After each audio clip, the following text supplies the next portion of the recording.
Oh my days.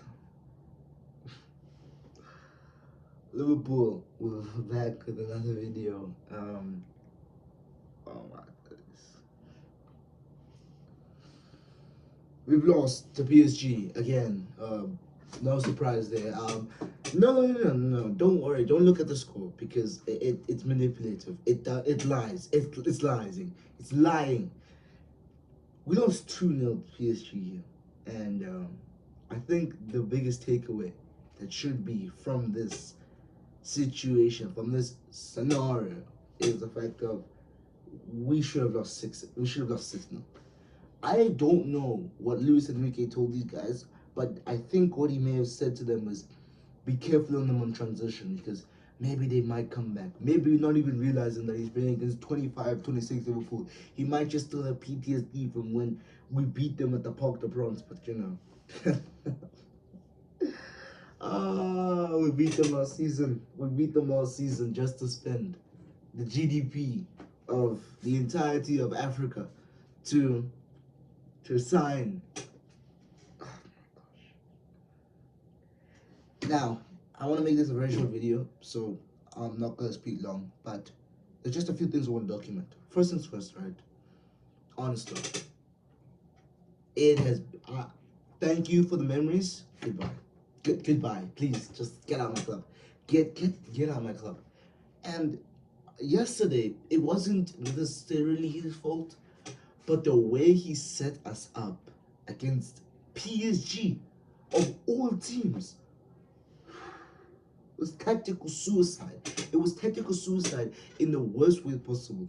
PSG are a team known for their fluidity, known for being able to pull people out of position, to make defenders go to places where they don't even have nightmares about this place, bro. That's how much they don't think about it. But PSG, more than any other team, can have the ability to intertwine and interpole with any one of their players. Hakimi and Nuno Mendes are effectively wingers. Kvaratskhelia and Doué and Dembele, they track back all the time. They are basically wingers.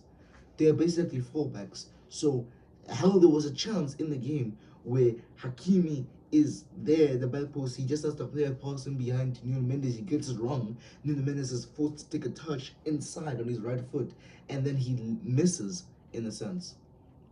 No, not in a sense. He misses point blank and gets tackled.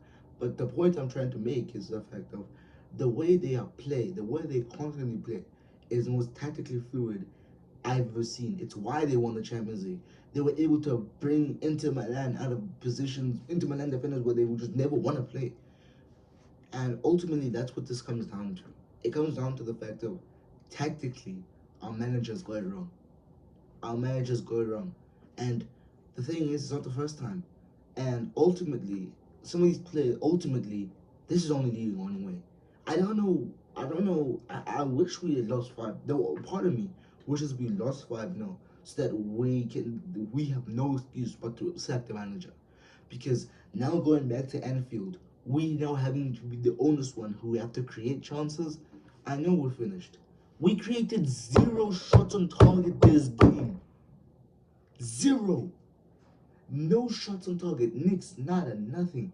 We created 0 in this game. We had 3 shots the whole game. We had less than 0.1 XG. We are so finished.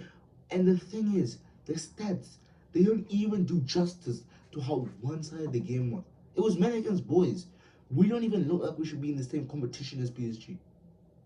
And that's what's ultimately coming down to this. We don't even look at the same competition as PSG. Now, I'm not going to sit here and not attack some of the players. By all means, they have been terrible. Ibu Konate, since he came back and played in Liverpool shirt, has been absolutely appalling. Florian Wirtz has not looked up to his price tag. Alexander Isak only got like 2 goals, and one of them was against Spurs of all teams. Spurs, which we only beat 2-1, which is another point. But regardless, this PSG team, not just PSG team, this Liverpool team, is so unbelievably finished. We are so unbelievably cooked. And I really and truly I'm just interested to see how honest Slot fixes, not even fixes it, how the board fixes it, because ultimately that's what this comes down to. In the transfer window in January, we let Mark Guehi go to Man City, and he's been incredible since he joined. That's on the board. That's on the board completely, because the board had the option of signing Mark Guehi earlier for the money that Crystal Palace wanted, but instead they tried to wait to handicap their hand. No, especially when you let a player go, you have to replace that player first before you move on to anything. You have to replace that player first, and ultimately, FSG have screwed Liverpool over by not replacing the one player of which they didn't replace, but is such a unique player, and now is killing it at Bayern Munich. And of course, I'm talking about Luis Diaz. Not replacing Luis Diaz and keeping Cody Gakpo as the only left winger was suicide from the beginning. Because number one, that's what made Gakpo so good.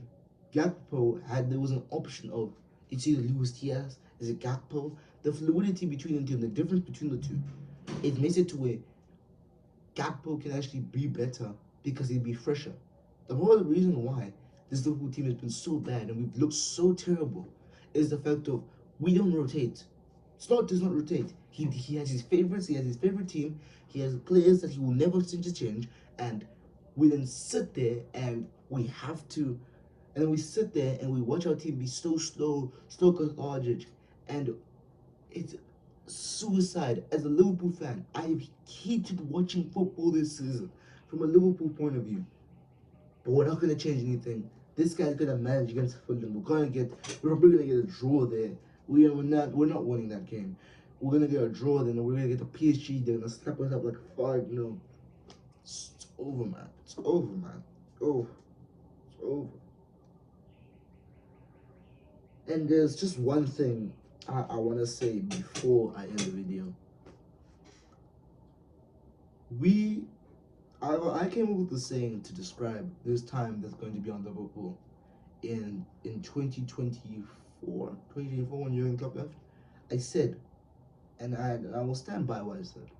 I said in 2024, the onus will be on, especially last season, the onus will be on the players to perform. Being Virgil van Dijk, Salah, Gravenberch, Soboslai, all of them. They will be on them to perform since we have a new manager. And by all means, they have performed. And I said this season will be the season of which will truly judge Arne Slot. Truly, obviously winning the league last season, doing what he did with Ryan Gravenberch and Cody Gakpo was absolutely amazing. It was absolutely incredible. He turned, literally last season, he turned not water into wine, because he turned he turned apple flavored water into wine. Not even he turned juice into wine. He didn't turn water into wine. It wasn't that big, but he turned juice into wine. Ultimately, this season, he's failed to turn anything into wine. And that's why I'm also so hesitant to actually go in depth onto these players, because these players, by all means, some of them are not good. Some of them are not good players. However, they're not as bad as Arne Slot is making them out to be. When Florian Wirtz puts on a Germany shirt, it looks like we stole him from Bayer Leverkusen for the money we spent. I'm not even joking. We spent 150 million on Florian Wirtz. When he puts in a Germany shirt, he looks like he's worth 150 million. I'm not even joking. Milos Kukis puts on a Hungary shirt. He's one of the best left-sided players in the world. When Kanate puts on a France shirt, he looks like the Kanate that Real Madrid is trying to sign from us for free. There is no way in hell. There's no way in hell that I'm going to sit here and see these players perform how they perform for their national teams and sit here and come back and slander Arne Slot, especially when he doesn't play Salah. Bro, he don't play Salah, bro. Look, I get it. Salah has not had the best of time this season. But you're telling me you can't see 1 minute? Not 1 minute. Trey Noy must see the pitch before Salah. Are you serious? Trey Noy must see the pitch before Mohamed Salah.